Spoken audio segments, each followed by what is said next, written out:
y'all, it's your favorite piano teacher, Miss CC, and welcome back to my classroom, Miss CC's classroom. And on today's class, we'll be learning about this.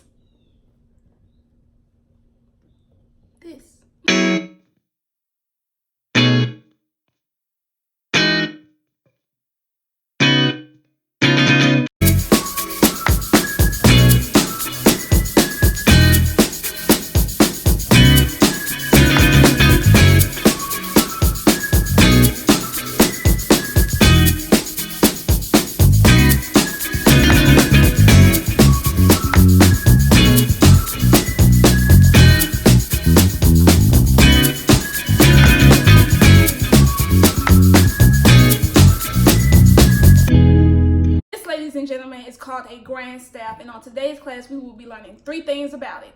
What exactly is a grand staff, what goes on a grand staff, and how to create our own. So go grab your pencils, go grab your paper, because class starts right now. Now, if you have any type of experience with playing or singing music, then you have seen this staff before in your life.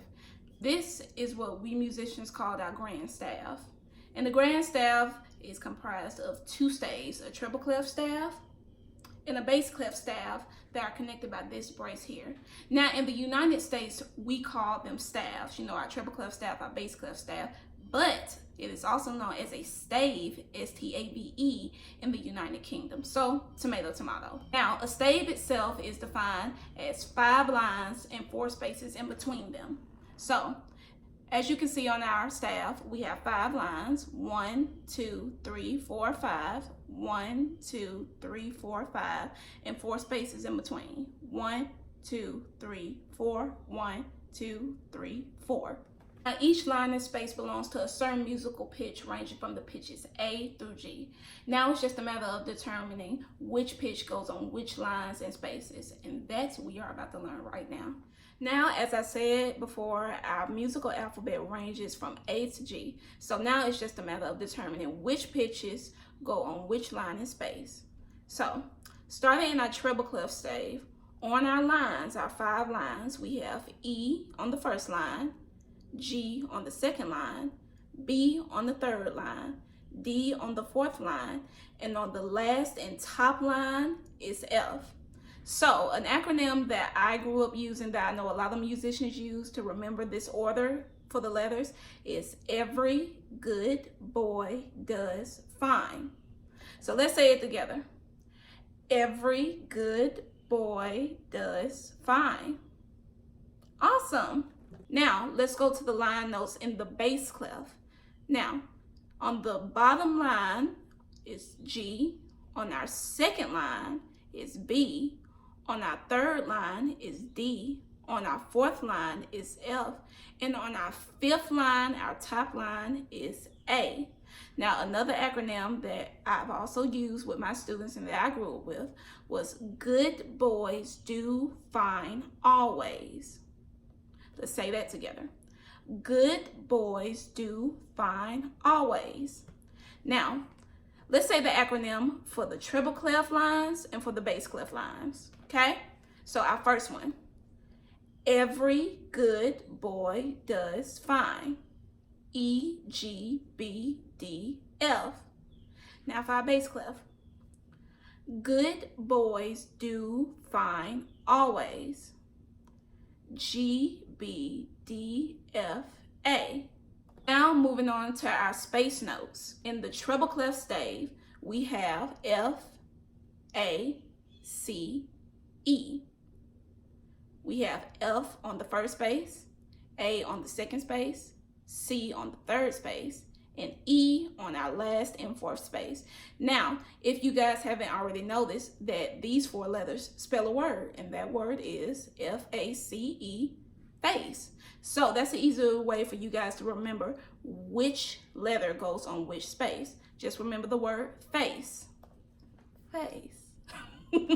For our bass clef spaces, we have A on the first space, C on the second space, E on the third space, and on our last and 4th space, we have G.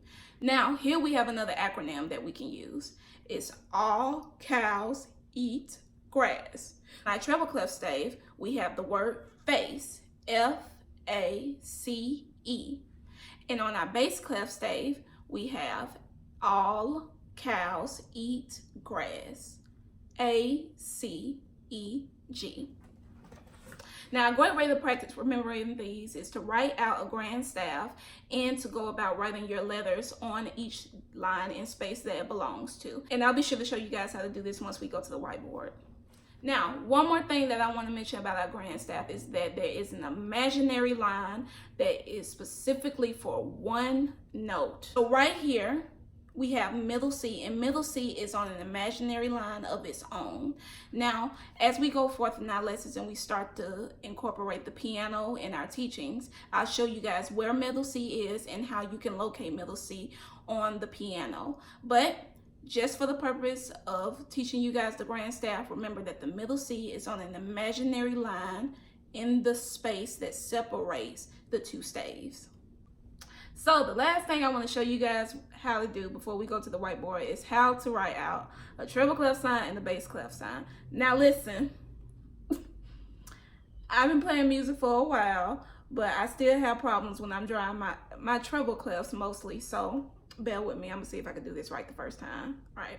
How you start with drawing a treble clef sign is by making a J, very slender J, like that, okay? Then you make a little D, capital D, right here, see? Then you bring it around and create a quick spiral. And you have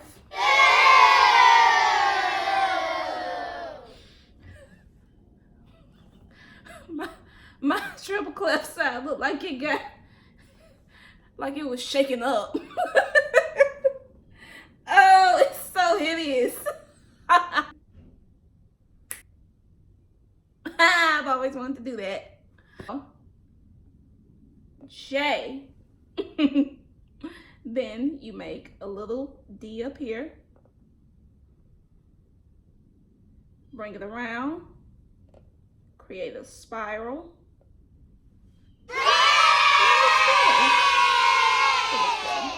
But hey, with practice makes perfect. So you guys practice your treble clef.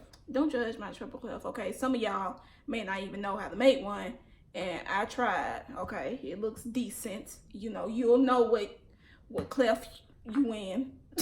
Okay, so the bass clef is a lot more easier than the treble clef. So this is how, well, this is at least my little trick for creating the bass clef. So you start by making a simple curve. It looks like half of a heart, doesn't it? So you make it like half of a heart, and then you just place 2 dots right here next to the curve, see? Because if you add this little piece back, it's a heart.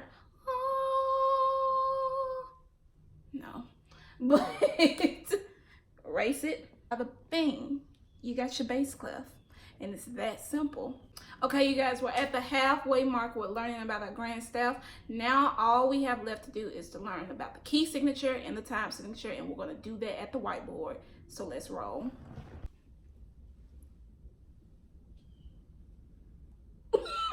Over here to the whiteboard to learn about our last 2 components of a grand staff. We have our key signature and our time signature. Our key signature lets us know the certain number of accidentals within the key of the piece or song that is being played. Remember, when you hear Miss CC say the word key, I'm talking about the certain scale that a piece of music is in. Now, the key signature is placed immediately after writing the treble clef and the bass clef in both staves, okay? So for my key signature, I decided to make it the key of G. Now, the key of G major has 1 sharp, and that sharp is F sharp. So how you will go about writing that key signature, let's look at our lines. Every good boy does fine, okay? So E, G, B, D, F. And since in the key of G we have an F sharp, we have to be sure to place the sharp sign on the line where the F is, so the musician will know that every F that is written in this piece must be played as F sharp. Okay, now let's check out the bass clef. G, B, D, F. Good boys do fine. So once again, we place our sharp sign where the F is so the musician knows that we are to play a F sharp. Got it? Good. Now the last component of our grand staff is our time signature. And our time signature tells us two things. How many beats are in each measure? And what note receives one beat? And remember, the top number tells us how many beats are in each measure. And the bottom note lets us know what note receives one beat. So for my time signature, I have common time, 4/4 time. So that lets us know that there are 4 beats in each measure and the quarter note receives 1 beat. Okay, I want to teach you guys a quick rhyme that I learned while I was in elementary school to remember how to define a time signature. It's very catchy. So hold on. The top number tells us how many beats are in each measure. The bottom number tells us what note receives 1 beat. Cha cha cha. I'm never going to forget that. Like, that is so cute. So the rhyme one more time is, the top number tells us how many beats are in each measure. The bottom number tells us what note receives 1 beat. Cha cha cha. What were our objectives for today? We had to learn what exactly is a grand staff, what all goes into a grand staff, and the last thing that we have to do is how to construct our own grand staff. So let me get all this off the board for a quick second. Okay, you guys, so we have a great lesson today. Now, the last thing we have left to do is to write out our grand staff. So let's remember, a grand staff consists of 2 staves, a treble clef stave and a bass clef stave that are connected by a brace. So let's put that down first.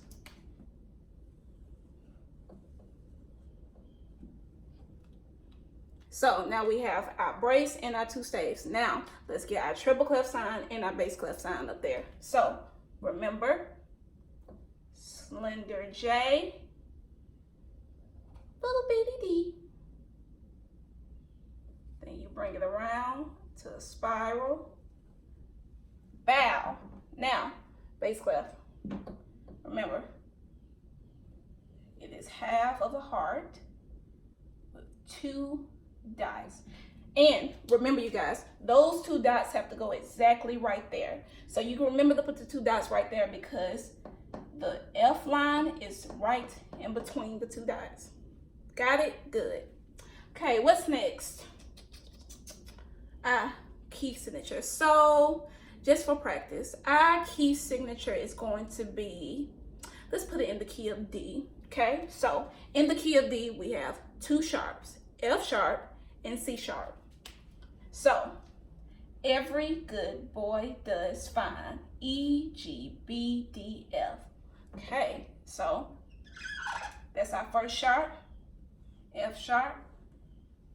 Now, C sharp, okay? So remember, F-A-C-E, and that spells face. So F-A-C.